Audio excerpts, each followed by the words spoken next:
Welcome. You're listening to The Aligned Self, Conversations in Creating a Conscious and Abundant Life. This is Daniel Denovi. I'll be your guide and host. Let's see just where we can take this.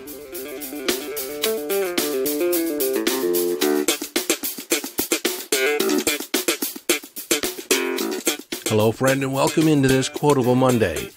This episode, I'm actually piggybacking on the previous episode that I did on manifesting spells, prayers, and invocations. I wanted to expand on the whole idea of spells and spellcasting and how it works with your mind, how it works with the universe. I'm going to do that by introducing a quote from David James Lees. Now, David James Lees is a Taoist monk, and he said this about self-talk. Be mindful of your self-talk. It's a conversation with the universe. And I'd like to add on to that by saying everything that you say to yourself is hypnotic, self-hypnotic in nature. You're essentially casting a spell on yourself. And if we were to define spell, it is a word or a phrase or a form of words supposed to have magical power, the power to enchant. Now, enchantment is when our mind state or our perception has been altered based on the reception of communication or something that has been uttered. Now, when we talk to ourselves, it shifts, alters, or influences our internal state. As a man thinketh in his heart, so is he. That's a quote from the Bible. So our self-talk is not only a spell or self-hypnotic in the fact that it changes our internal state, influences our self-perception, our self-identity, and the results that we create out in the world. But it also has ramifications. It casts ripples out into the universe. Remember that every thought that we have begins the process of law of attraction. And as we focus on a particular thought and imbue that with vibrational, emotional energy, then it begins attracting other thoughts that vibrate at that particular frequency, or a thought form, which is a collection of thoughts that are associated with that vibratory state. Now, if you've been listening right along, you probably remember the episode that I did is that you cannot afford the luxury of a negative thought because it impacts your body, it impacts your mind, it impacts every aspect of your life. Some people think, well, it's just a thought. And in some respects, it is just a thought. But if you think a thought over and over again, if you concentrate a certain amount of focus in it, if you have an emotional response to a thought, then it's causative in nature. And I just want you to be aware, present to the idea that every thought that you utter, every thought that you have in your head has the potential to be causative in nature. You could be casting a spell on yourself. When you make declarations out into the world, when you declare other people are a particular way, you're casting a spell. And the only reason I'm talking about spell casting is because we're just hanging around here in Halloween land. But like I said in the last episode, there's no real difference between the function of a spell or a prayer or an invocation or an affirmation, the things you say to yourself, self-talk. It all functions the same. It's creative, causative, generative in nature. Now, I'm telling you all this so you can be response-abled for the thoughts that you have. Notice and be present to the thoughts that are flowing through your head. What I don't want you to do is to be overly defensive, overly critical, overly concerned with every thought that you have. Because you have to focus on a thought, you have to gain momentum on it, you have to have that physical, palpable, emotional response to the thought in order for it to have any power in your experience. And then if it's just like going down a road that you don't want to go down anymore, you can start shifting and focusing on other thoughts to send your mind in a new direction. To repeat David James Lee's quote, be mindful of your self-talk. It is a conversation with the universe. Because you, my friend, are God. God is all that is. You are an aspect of infinity. You are an aspect of the universal consciousness. And so you're directly tied to all that is. You have a pipeline a hotline directly to the universe. But yet sometimes we make the mistake thinking, well, it's just me. It's just a thought in my head. It doesn't really mean anything. And when you do that, I'm sorry, but you are discounting just how powerful you are. You're actually creating yourself as an impotent force in the universe. My friend, you are a causative force in the universe. You are one to be reckoned with. In fact, you are the one you've been waiting for. We have no idea what we're capable of. This is an idea that's been rambling around in my head since my birthday. I was self-reflecting and just taking a stock of what I've accomplished and what's possible. And I realized that I haven't really been demanding that much of myself lately. And capacity is a state of mind. It's a reflection of our self-identity.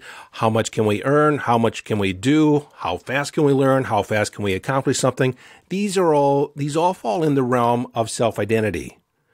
But oftentimes these ideas are reinforced with the spells we cast on ourselves, the self-talk, the limiting ideas that we hold and reinforce internally, verbally internally, internal dialogue. And sometimes we actually say it out loud for others to hear. Oh my gosh. And the reason I'm really doing this episode is that I want to draw your attention to the idea and the perspective that if you were an all-powerful wizard, an all-powerful sorceress, or whatever label you want to put on it, but if your words had magical power, and they do, but if they did, would you continue to say the things you say to yourself? Would you continue to say the things you say to your children, to your loved ones, to others in your world? If you knew that everything that you uttered had a consequence in the universe, would you continue to say the things you're saying? Would you begin saying different things? Would you begin talking differently to yourself? And you do have that power. So as you take on this idea that you are all-powerful and that every word that you utter has a creative force, delivers a creative force into the universe, would you continue to say the things that you say? Would you use the same phrases? Would you use the same words? Do a self-inventory. Do a self-check. What are the words that you typically use day in, day out? What are the phrases that you use on a regular basis? And you may be unconscious to these ideas, unconscious to these phrases that you utter. Maybe you're not aware that you say things over and over and over again. I'm sure that your loved ones would assist you in identifying those ideas, those phrases that are less than productive, less than valuable for what you want out of life. Now, there's this idea going around the marketplace on TikTok and Facebook and all these is toxic positivity. And frankly, I don't like the term. I think it's a fallacy. I think it's been described many ways in the past as just a new buzzword that you hear, but it points to some psychological processes that people go through, and that can be denial, where you actually deny that there's a problem, deny feelings, deny mucky muck feelings. And that's also been referred to as spiritual bypassing. It's the idea that you don't have time for lower vibratory ideas, lower vibratory emotions, and that you're just going to take the high road. You're going to elevate your thinking and not deal with the pain. You're not going to deal with the upset. And if you've listened to me for any length of time, you know that I believe in acknowledging when stuff comes up. You acknowledge it, and then you go through it. You process it. Another defense mechanism, another psychological defense mechanism where we defend our psyche, we defend our self-identity that's closely tied to denial is avoidance. We avoid mucky muck feelings. I call them mucky muck. Anything that isn't pleasant to feel or process, go through. We tend to avoid actually broaching the subject, thinking that if we just push it aside, put it on the back burner, that it will just kind of go away on its own. A third defense mechanism is a term called masking. And that's when we put on a mask and pretend that everything's okay in our life when maybe everything's not. Maybe we're going, through hell, but we pretend that everything's okay, that we're doing fine. And frankly, none of these tactics are bad in and of itself, but is it a persistent way of operating in the world? Do you continue to deny your feelings? Do you continue to avoid processing and dealing with unpleasant feelings? I don't consider that emotionally healthy. Definitely not for the long term.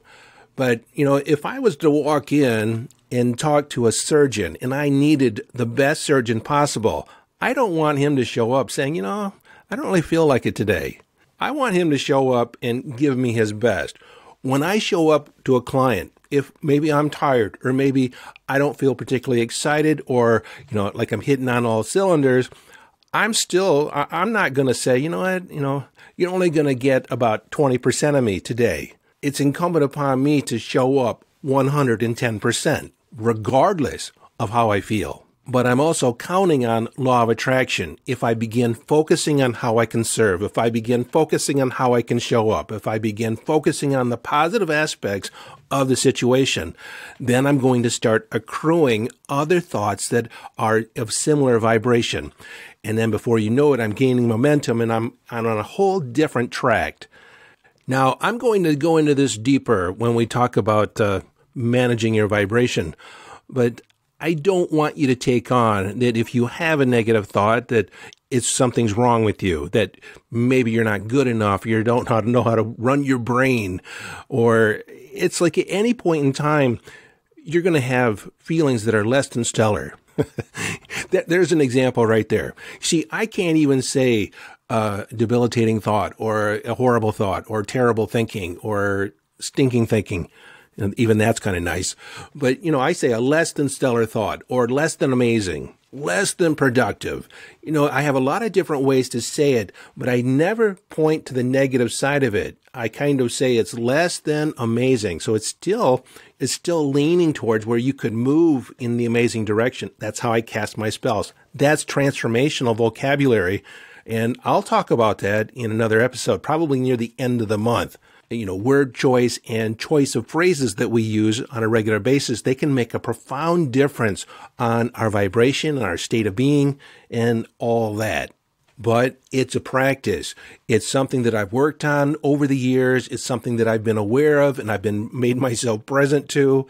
And, most people live by default. And if that's where you are, then it's okay. In just noticing, where am I right now? You don't have to stay here. You don't have to stay there.